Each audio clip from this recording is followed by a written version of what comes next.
حضرت عائشہ کی روایت ہے کہ حضرت فاطمہ کی نشست و برخاست، ان کا اٹھنا بیٹھنا، ان کا کلام کرنا، ان کا گفتار، یہ نبی کریم صلی اللہ علیہ وسلم کے ساتھ سب سے زیادہ مشابہت رکھتا تھا۔ حضرت فاطمہ کی چلنے کا انداز بھی جناب نبی کریم صلی اللہ علیہ وسلم کی طرح تھا، ان کا اٹھنا بیٹھنا، ان کے بات کرنے کا طریقہ کار، یہ سب کچھ جناب نبی کریم صلی اللہ علیہ وسلم کے ساتھ مشابہت رکھتا تھا۔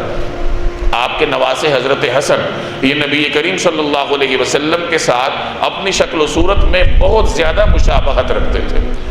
ایک روایت میں آتا ہے کہ حضرت حسن نبی کریم صلی اللہ علیہ وسلم کے ساتھ چہرے سے لے کے ناف تک مشابہت رکھتے تھے، یعنی ان کے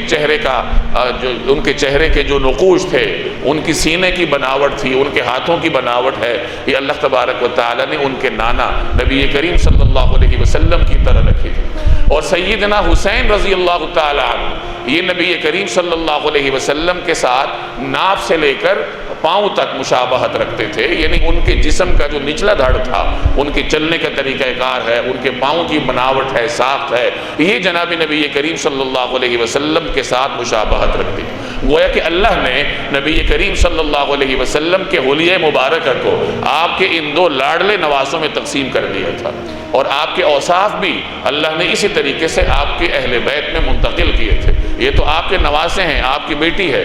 آپ کے جو دیگر قریبی اعزہ اور اقربا تھے، ان میں بھی کچھ حضرات ایسے تھے جو نبی کریم صلی اللہ علیہ وسلم کے ساتھ مشابہت رکھتے تھے۔ جناب ابو طالب کے صاحبزادے ہیں حضرت جعفر، نبی کریم صلی اللہ علیہ وسلم کے چچا زاد بھائی ہیں، یہ حضور صلی اللہ علیہ وسلم کے ساتھ بہت زیادہ مشابہت رکھتے تھے۔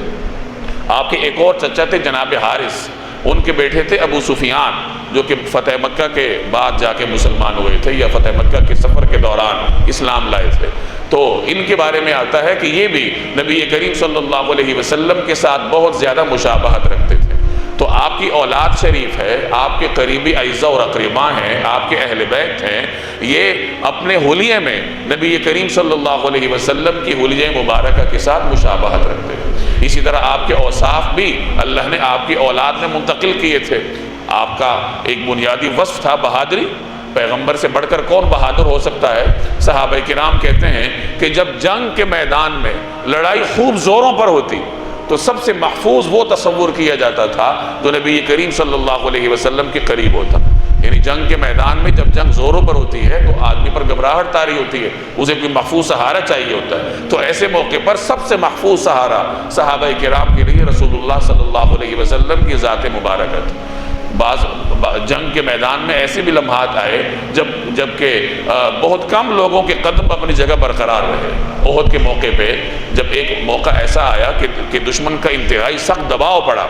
اور صحابہ کرام اپنی ثابت قدمی کو پوری طرح برقرار نہ رکھ سکے، تو اس وقت اگر کوئی ثابت قدم شخصیت تھی تو وہ جناب رسول اللہ صلی اللہ علیہ وسلم کی ذات مبارک ہے۔ آپ نے حملہ آور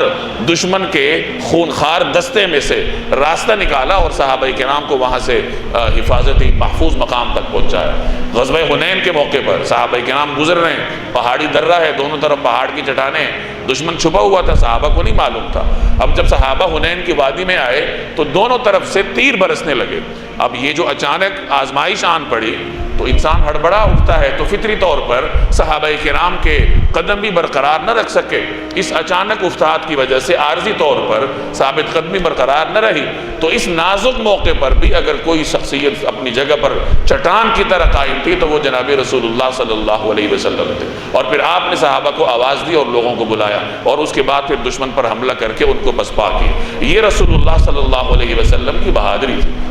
ایک مرتبہ رات کے وقت مدینہ منورہ کے لوگوں کو کوئی خوفناک آواز سنائی دی۔ اب لوگ خوف میں مبتلا ہو گئے کہ پتہ نہیں کیا ہے،